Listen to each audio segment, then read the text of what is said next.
नवाए ज़िया के साथ professor Zia. International relation वक्त गुजरने के साथ साथ तरक्की और मौज़ूआत की जो एक वुसअत है और मौज़ूआत को तश्कील देने के लिहाज से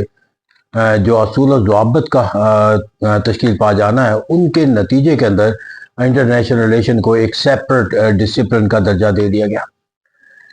जब इंटरनेशनल रिलेशन को एक सेपरेट डिसिप्लिन का दर्जा दे दिया गया तो इंटरनेशनल रिलेशन के तालिब इल्मों के लिए ज़रूरी था कि वो इंटरनेशनल रिलेशन के जो मौज़ूआत हैं उनको समझने के लिए, उनका अहाता करने के लिए या उनका एनालिसिस करने के लिए जब वो कोई असूल और ज़वाबित जो है वो तश्कील दे, जिसकी रोशनी के अंदर जाकर जो है वो एक साइंटिफिक मेथड के ज़रिए जो है वो कोई अपना जो है वो आरा या कोई असूल और ज़ाब्ते का जो है वो जायज़ा ले सके। इस तरह इंटरनेशनल रिलेशन के अंदर असूल ज़वाबित की तश्कील के लिए या असूल ज़वाबित के तहत जो है वो इंटरनेशनल रिलेशन के मुख्तलिफ सरगर्मियों का जायज़ा लेने के लिए जो असूल ज़वाबित की ज़रूरत थी, उसको बुनियाद बनाकर जो है वो डिफरेंट जो है वो अप्रोचेज जो है वो इंटरनेशनल रिलेशन के तालिब इल्म जो है वो इख्तियार करते रहे हैं। दरअसल इंटरनेशनल रिलेशन जो है जब वक्त गुजरने के साथ साथ जो है वो एक वुसअत इख्तियार करता चला गया, तो फिर यहाँ पर जाकर सिर्फ रियासतों के दरमियान जो है वो एक बाहमी तल्लुकात के लिहाज से सरगर्मियों का जायज़ा इसका मौजूद नहीं रहा, बल्कि international politics, international affair, international organization, हत्ता कि जो है वो रियासतों के बाहमी तल्लुकात पर असरअंदाज होने वाले अवामल और पहलुओं का भी जायज़ा लेना। तो इसे कहते हैं इब्तदाई तौर पर जो इंटरनेशनल रिलेशन के मुतालिया के लिए जो तरीक़ाकार इख्तियार किया गया इंटरनेशनल रिलेशन के तालिब इल्मों की तरफ से, उनको क्लासिकल अप्रोच का नाम दिया जाता है।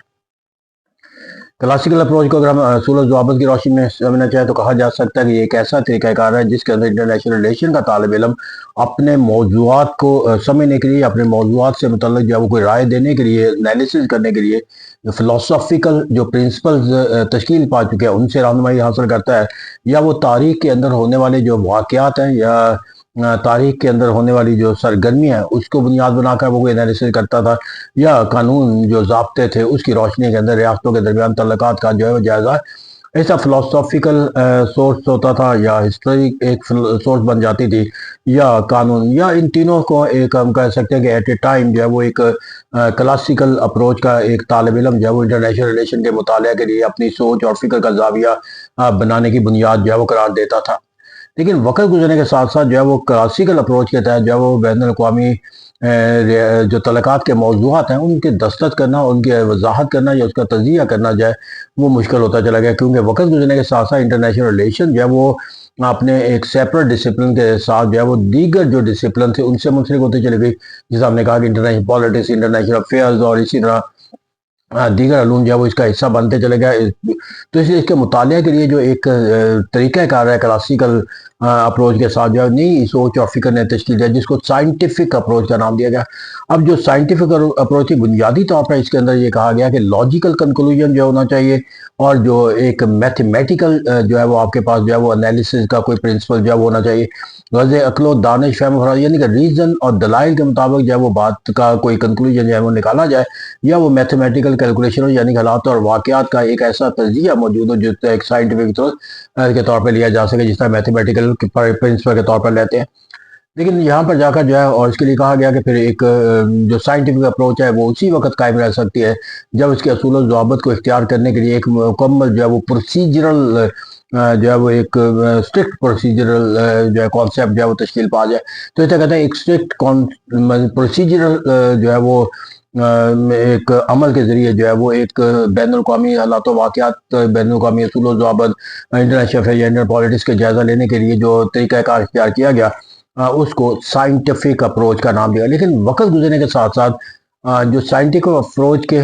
जो दायरा कार था या उससे जो मुतालिया के जो नए तकाजे थे उससे अपने आप को इंटरनेशनल रिलेशन के तालिब इल्मों के लिए हम आहंग रखना जो है वो मुश्किल होता चला गया। यही वजह है कि ये एहसास पैदा होता चला गया कि इंटरनेशनल रिलेशन के तालिब इल्मों का मुतालिया क्या है, जो एक मुस्तफ़ीद होने या उसको एक मस्बत और मौसर इल्म का दर्जा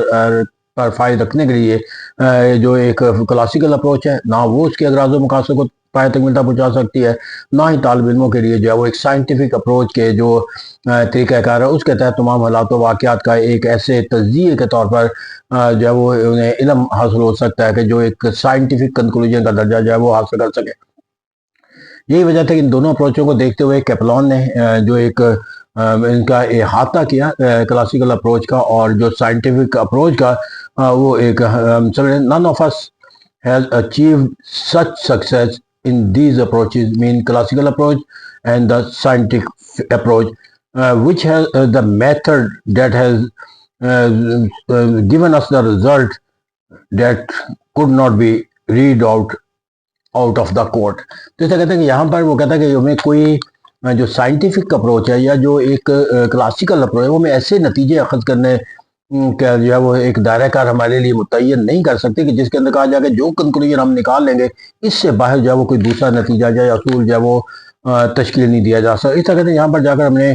جب کیپلان کا جو ایک طرح سے فکر و عمل تھا اس سے واضح ہو جاتا ہے کہ ٹریڈیشنل اپروچ یعنی کلاسیکل اپروچ اور پھر اس کے ساتھ ساتھ جو سائنٹیفک اپروچ تھی اس کو اندر ایک نئی جوہتوں کی ضرورت تھی، اور اسی سوچ اور فکر کے تحت پھر انٹرنیشنل ریلیشن کے اندر جا کر ایک نئی اپروچ کا جو ہے وہ عمل دخل ہو گیا جس کو ہم بیہیویئرل اپروچ کہہ سکتے ہیں، جس کو ایک عہد حاضر کے اندر جو ہے وہ ایک جدید ترین جو ہے وہ ایک پیمانہ سمجھا جاتا ہے مختلف سرگرمیوں کا جائزہ لینے کے لیے۔ بین الاقوامی تعلقات کے لحاظ سے بھی جو behavioural approach has become the latest or the perhaps the most acceptable method to study the international relation۔ تو یہاں پر جا کر کہا کہ جو اس کا بنیادی جو اصول ضوابط ہے کہ اس کے لیے ایک بنیادی جو اصول دیا گیا اس کو سننے میں کارل ڈیوش کہتا ہے international relation is not merely a program of the future. Much has been added, such as public opinion, international communication, propaganda, and in the same way, the different culture, religion, language, races has influenced the relation among the state. تو ایسا کہتے ہیں یہاں پر اس نے کہا کہ دراصل جو ایک ریاستوں کے درمیان جو سرگرمیاں اس کے اوپر جو اثر انداز ہونے والے جو فیکٹرز ہیں وہ ایک اہم ماخذ رکھتے ہیں ریاستوں کے درمیان جو ہے وہ سرگرمیوں کو سمجھنے کے لیے، اور یہ اسی وقت ممکن ہے کہ جب ہم اس سرگرمیوں کو سمجھنے کے لیے جب وہ ایک بیہیویئر اپروچ کا جائزہ لیں، دراصل لوگوں سے ان کا رائے لی جائے کہ